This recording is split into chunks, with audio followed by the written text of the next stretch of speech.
tout a lâché. Là, les gros volets en ferraille, tout ça a lâché, ça a lâché.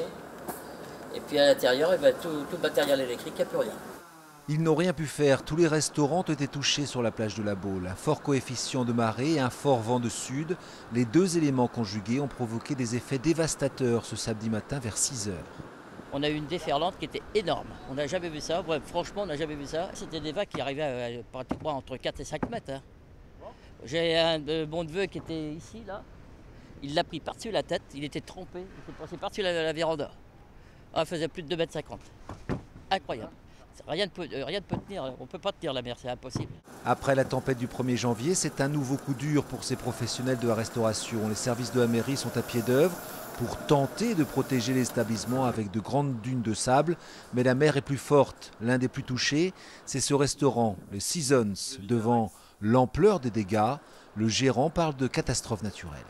Moi j'étais là à Xintia, j'avais déjà subi des dégâts à Xintia et c'est pire que Xintia.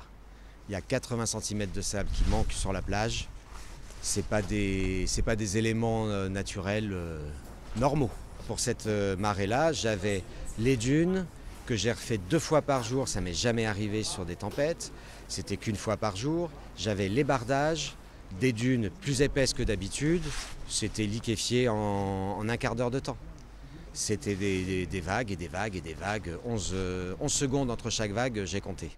Et cela risque de se reproduire. La vigilance orange est maintenue pour demain en Loire-Atlantique.